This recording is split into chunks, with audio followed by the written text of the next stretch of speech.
Hello students, मैं मंजू शर्मा, प्रवक्ता computer, राजकीय महिला पॉलिटेक्निक अजमेर। आज के ई लेक्चर के अंदर हम कंप्यूटर कम्युनिकेशन सब्जेक्ट के यूनिट 2 के टॉपिक मॉडेम को समझेंगे कि मॉडेम क्या कार्य करता है, कैसे कार्य करता है और मॉडेम कितने प्रकार के होते हैं। मॉडेम शब्द दो शब्दों से मिलकर बना है, मॉड्यूलेटर व डीमॉड्यूलेटर। मॉड्यूलेटर शब्द में से हमने MO लेटर्स को लिया है और डीमॉड्यूलेटर में से हमने DEM लेटर्स को लिया है। और जब हम MO और DEM को मिला देते हैं तो हमारा मॉडेम शब्द बनता है। मॉडेम एक ऐसी डिवाइस है जिसके द्वारा कंप्यूटर्स टेलीफोन लाइन का प्रयोग करके डाटा को सेंड कर सकते हैं व साथ ही डाटा को रिसीव कर सकते हैं। जैसे हमें पता है कि कंप्यूटर डिजिटल सिग्नल का प्रयोग करता है और टेलीफोन लाइंस डाटा को एनालॉग फॉर्म में ट्रांसमिट करती हैं। तो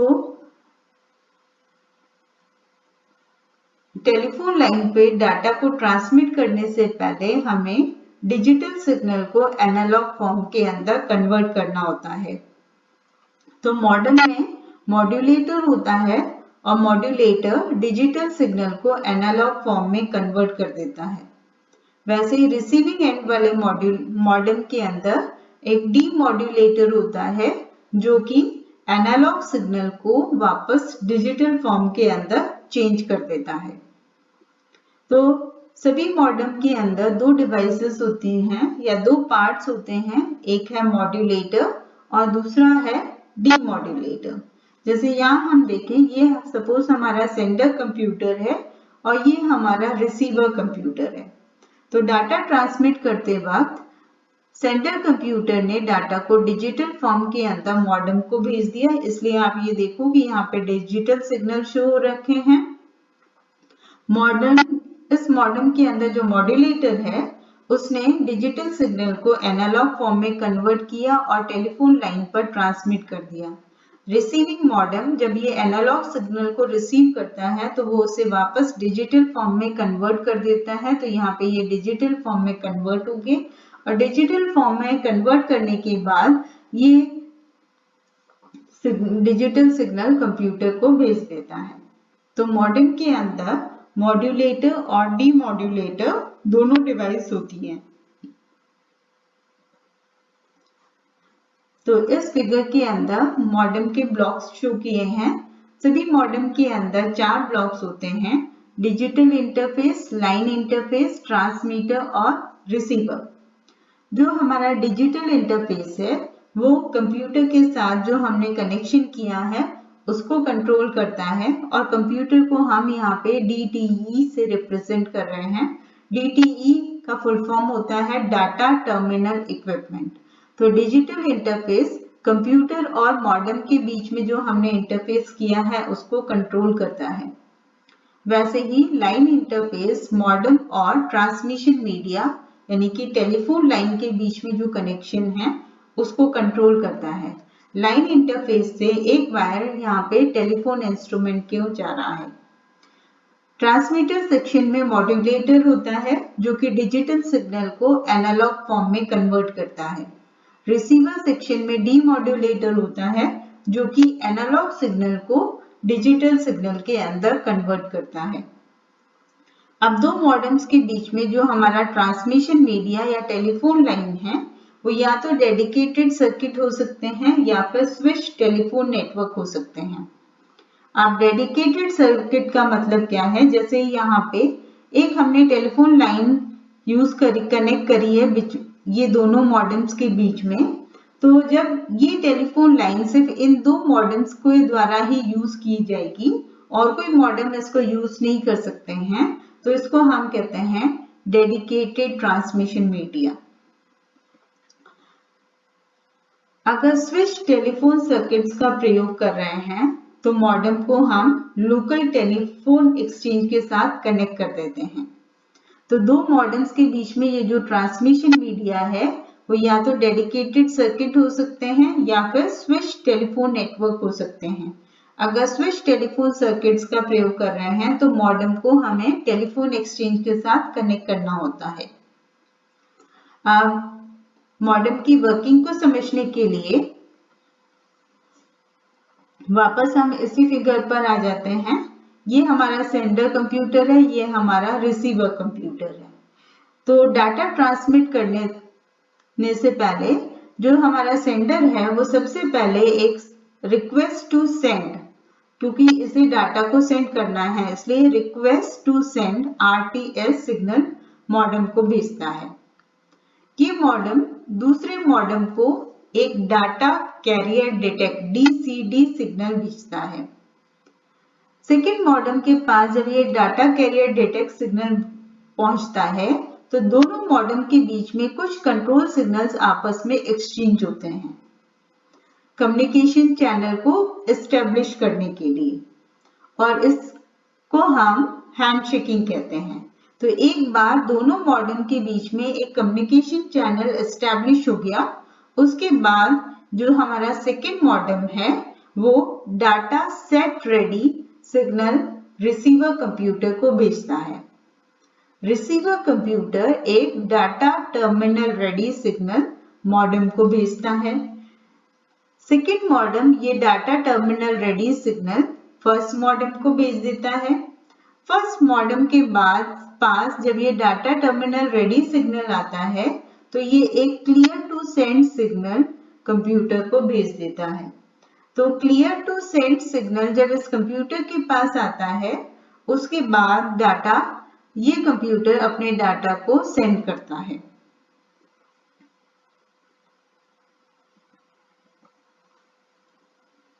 जैसे यहाँ शो किया है, जब भी कंप्यूटर को डाटा सेंड करना होता है तो वह request to send signal modem 1 को भेजता है। कंप्यूटर को DTE व मॉडेम को DCE कहते हैं। DTE का फुल फॉर्म है डाटा टर्मिनल इक्विपमेंट और DCE का फुल फॉर्म है डाटा कम्युनिकेशन इक्विपमेंट। इसके रिस्पॉन्स में modem first, receiving modem second जो कि रिसीवर कंप्यूटर के साथ कनेक्टेड है को डाटा कैरियर डिटेक्ट सिग्नल भेजता है। इसके बाद मॉडेम्स के बीच कम्युनिकेशन चैनल एस्टेब्लिश करने के लिए series of control signal exchange किए जाते हैं जिसे हैंडशेकिंग कहते हैं। Modem second data set ready signal receiver computer को भेजता है। इसके रिस्पॉन्स में receiving computer data terminal ready signal modem 2 को भेजता है। फिर मॉडेम 2 ये data terminal ready first modem को भेज देता है। फर्स्ट मॉडेम फिर सेंडर कंप्यूटर को क्लियर टू सेंड सिग्नल भेजता है। उसके बाद कंप्यूटर डाटा को ट्रांसमिट करता है। Types of modem. अब मॉडेम कई प्रकार के होते हैं और उन्हें हम कई अलग अलग डिफरेंट तरीके से कैटेगराइज भी कर सकते हैं कि मॉडेम की लोकेशन के अनुसार हम मॉडेम को इंटरनल मॉडेम और एक्सटर्नल मॉडेम के अंदर कैटेगराइज कर सकते हैं। वैसे ही हमने उसे ISP के साथ किस प्रकार से कनेक्ट किया है उसके अनुसार हमें इसे dial up modem, DSL modem, ISDN modem के अनुसार कैटेगराइज कर सकते हैं। तो मॉडेम की लोकेशन व कंप्यूटर व ISP के साथ कनेक्शन के अनुसार मॉडेम निम्न प्रकार के होते हैं।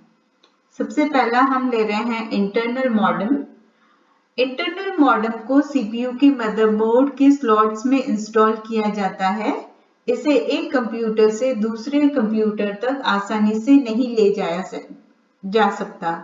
इसे अलग से पावर सप्लाई की आवश्यकता नहीं होती क्योंकि इसे मॉडेम को मदरबोर्ड के स्लॉट में फिक्स कर दिया गया है, इसलिए हम इसे आसानी से एक कंप्यूटर से दूसरे कंप्यूटर तक नहीं ले जा सकते।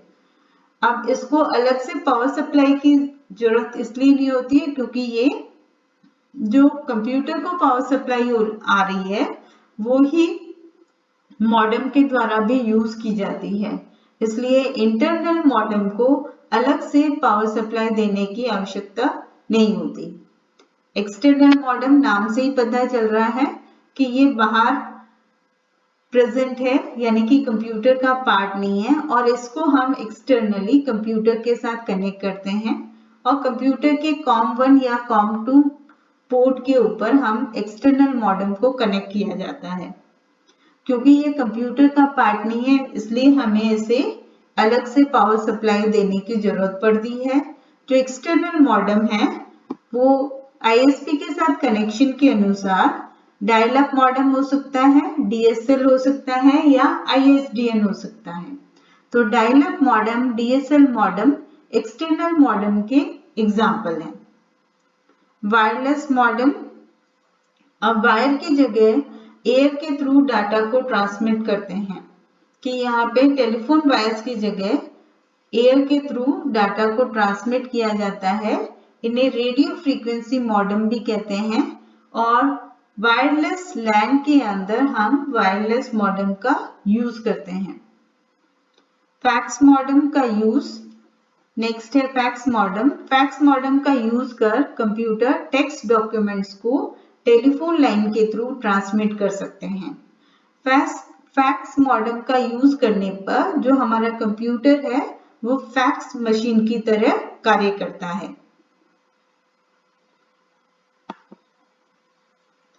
नेक्स्ट है डायल अप मॉडेम। ये सबसे पुराना मॉडेम है। ये मॉडेम एनालॉग सिग्नल को ऑर्डिनरी टेलीफोन लाइन के थ्रू ट्रांसमिट करता है। ये इंटरनल व एक्सटर्नल दोनों प्रकार के होते हैं।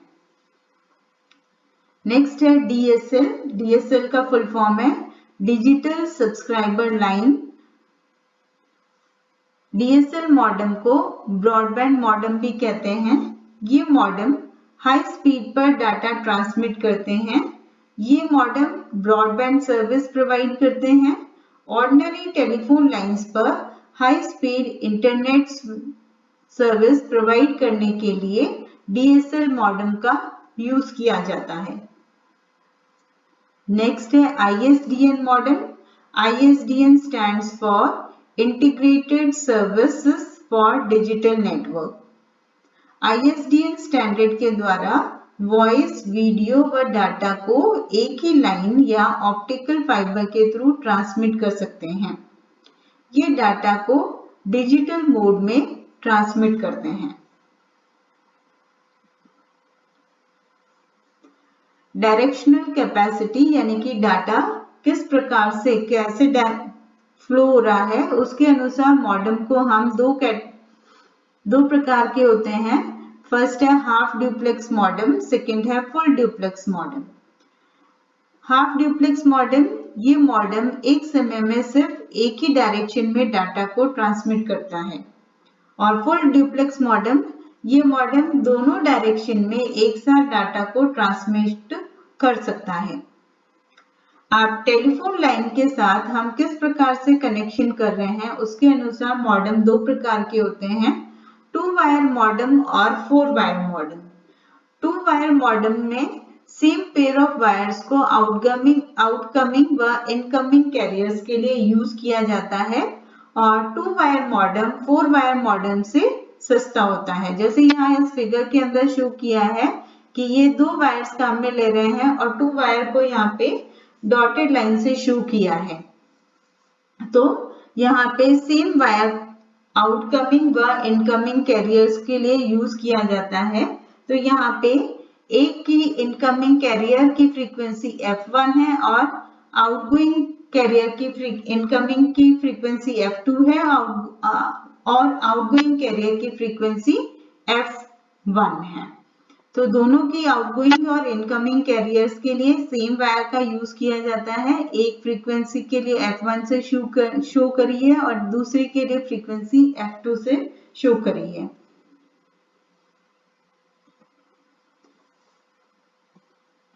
और सेकंड प्रकार है इसके अंदर 4 वायर मॉडेम। तो 4 वायर मॉडेम के अंदर दोनों मॉडेम्स के बीच में 4 वायर्स का यूज किया जाता है।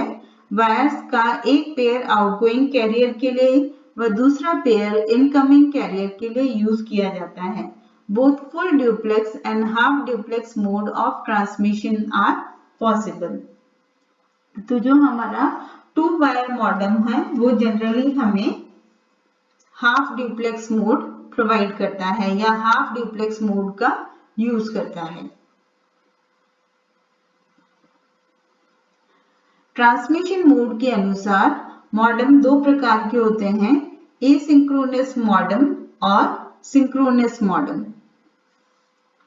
एसिंक्रोनस मॉडेम के अंदर जो भी हम बाइट ट्रांसमिट करते हैं तो हर बाइट के साथ हमें कुछ एक्स्ट्रा इंफॉर्मेशन ट्रांसमिट करनी होती है जिसको हम कहते हैं स्टार्ट व स्टॉप बिट। बाइट के स्टार्टिंग में हमें एक एक्स्ट्रा बिट जिसको हम कहते हैं स्टार्ट बिट, जैसे यहाँ पे शो किया है, ये हमारी स्टार्ट बिट है। वैसे ही एक बिट 1 2 3 4 5 6 7 8 ये हमारी 8 बिट हो गई और 8 बिट के बाद हमें स्टॉप बिट लगानी है। तो 1 बाइट डाटा के स्टार्टिंग में एक स्टार्ट बिट और लास्ट में एक स्टॉप बिट अटैच कर देते हैं किस एसिंक्रोनस मोड के अंदर। तो ये मॉडेम बाइट्स जिनमें स्टार्ट व स्टॉप बिट इंक्लूड होती है को हैंडल कर सकता है। मॉडेम या कंप्यूटर के मध्य कोई कॉमन क्लॉक या टाइमिंग सिग्नल का यूज नहीं किया जाता है। स्टार्ट पल्स के द्वारा ही सिग्नल्स को सिंक्रोनाइज किया जाता है। जबकि सिंक्रोनस मॉडेम के अंदर हमें स्टार्टिंग में कुछ सिंक्रोनस इंफॉर्मेशन भेजते हैं और उसके बाद डाटा को एक कंटिन्यूअस स्ट्रीम के अंदर ट्रांसमिट किया जाता है। तो ये modem stream of data bytes को हैंडल कर सकते हैं। इसके लिए इन्हें एक क्लॉक की आवश्यकता होती है। डाटा बिट्स को क्लॉक के साथ सिंक्रोनाइज किया जाता है। साथ ही कंप्यूटर व modem same clock pulse use करते हैं।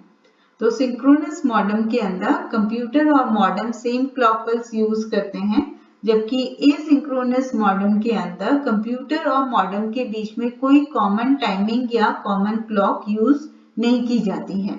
एसिंक्रोनस मॉडेम के अंदर हर बाइट के साथ हमें एक स्टार्ट बिट व स्टॉप बिट इंक्लूड होती है, इसलिए ये मॉडेम उन बाइट्स को भी हैंडल कर सकता है जिसमें स्टार्ट व स्टॉप बिट्स इंक्लूड की गई हैं।